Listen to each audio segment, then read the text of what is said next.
അള്ളാഹുവിന് നമ്മൾ ശുക്ർ കാണിക്കേണ്ട നിഅമത്താണ്. അള്ളാഹു കിതാബും സുന്നത്തും എത്ര കുറച്ചാണെങ്കിലും അവൻ നമുക്ക് പഠിപ്പിച്ചു തന്നു എന്നത്. നബി സല്ലല്ലാഹു അലൈഹി വസല്ലമയോട് റബ്ബ് പറഞ്ഞു, വഅല്ലമക മാ ലം തകുൻ തഅലം വകാന ഫദ്ലുല്ലാഹി അലൈക അളീമ. അള്ളാഹു താങ്കൾക്ക് അറിവില്ലാത്തത് പഠിപ്പിച്ചു തന്നിരിക്കുന്നു.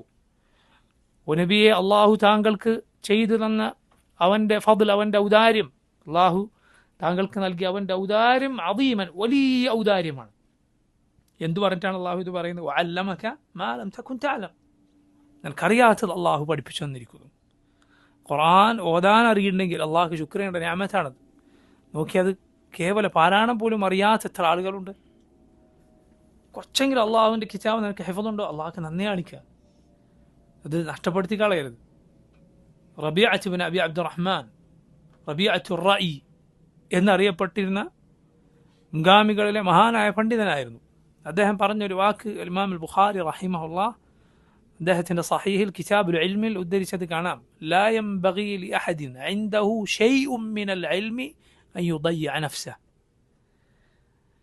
എന്തെങ്കിലും ഒരു കുറച്ചെങ്കിലും അറിവ് അള്ളാഹു നൽകിയിട്ടുള്ള ഒരാളും തന്നെ അവനവൻ്റെ കാര്യം കൊണ്ടുപോയി കളഞ്ഞേക്കരുത്, നശിപ്പിച്ചേക്കരുത്. മറിച്ച് അത് പരിപാലിക്കാനും അത് വളർത്തിയെടുക്കാനും ശ്രദ്ധിക്കുക.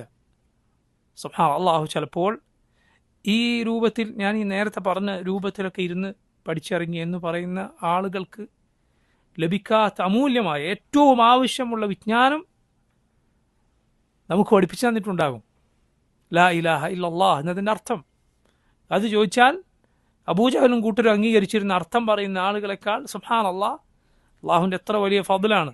അതിൻ്റെ അർത്ഥം, യഥാർത്ഥ അർത്ഥം അറിയുന്ന ഒരാൾക്ക് അള്ളാഹു നൽകിയ അനുഗ്രഹം എത്ര വലുതാണ്. ചിന്തിച്ചു നോക്കൂ, നിങ്ങൾ ആലോചിച്ച് നോക്കൂ.